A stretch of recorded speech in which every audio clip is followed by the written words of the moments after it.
Hello, in this video we examine two women writers of the Harlem Renaissance, Jessie Redmond Fauset and Dorothy West. Jessie Redmond Fauset was born in 1882 in New Jersey. Her father was a minister, and she graduated with honors from Philadelphia's High School for Girls in 1900 as the only African American student. At first she applied to Bryn Mawr, but rather than accepting her as a student, the college helped her to obtain financial aid to attend Cornell. At Cornell, she studied classical languages and was elected to the Honor Society, the Phi Beta Kappa. In fact, she is the first African American to be accepted into that honor society. After she graduated from Cornell, she taught for a few years in Washington, D.C., and then in Baltimore.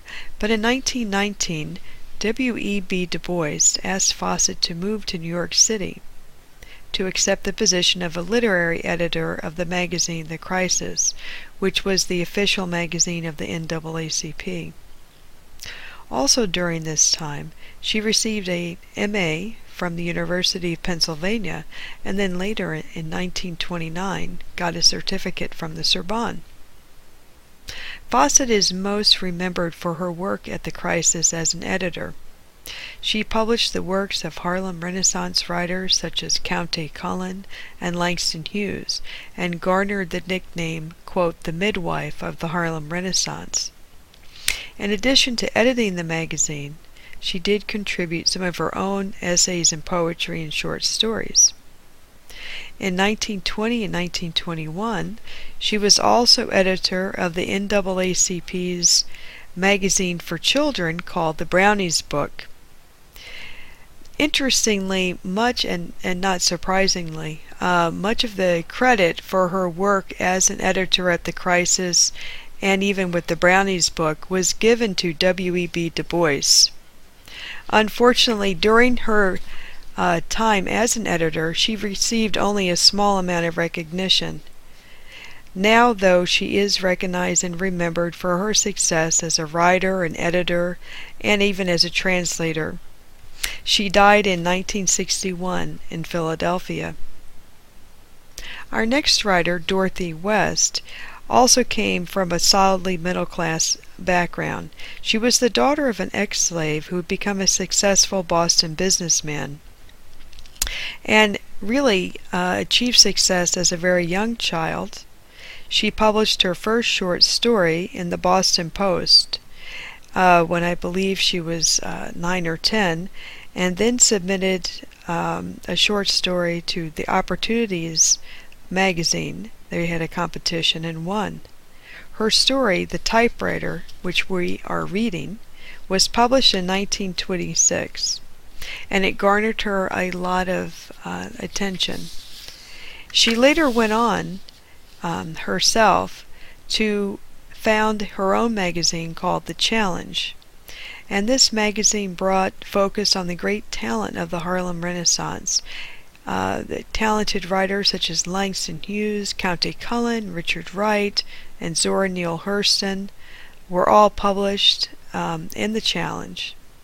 Eventually, though, the magazine failed, and she became involved with some theatrical works, including beginning work on a movie and then doing her own acting in Porgy and Bess. Eventually, when these projects also came to an end, she participated in the Federal Writers Project until it ended in the mid-1940s. Dorothy West lived a very long life. She died in her 90s, and she lived from the 1940s on Martha's Vineyard. She called it the home of her heart. She lived with her mother and her aunt, and she said that she really wanted to live there to escape the noise and distractions of the city, primarily Boston and New York. Some people have said that's also because it was less expensive to live on Martha's Vineyard. Her summer cottage was not really outfitted for year-round living, and she wrote somewhat humorously of dealing with frozen water pipes and other inconveniences.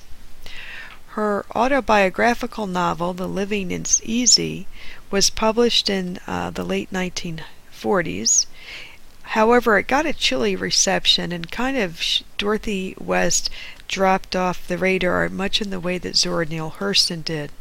But then in 1982, she was rediscovered again in the way that Zora Neale Hurston was by feminist scholars. And the book was republished, and she garnered a lot of attention. As a result of that, she began a series of tours at colleges and really became well known. Her book, The Wedding, her novel, The Wedding, was then published in, I believe it was 1995, and it's set in Oaks Bluff and Martha's Vineyard, and deals with the aspirations of the East Coast black elite, those who own summer houses in places such as Oak Bluffs on Martha's Vineyard. And that was made into a PBS made-for-TV movie. Interestingly, critics have compared West, her narrative style, to the Russian author Dostoevsky. Like Dostoevsky, critics have pointed out that she probes deeply into the minds of her characters, those people that are facing moral crisis, social confinement, and those type of issues. So I hope you enjoy the short stories by both of these women that we are reading this week.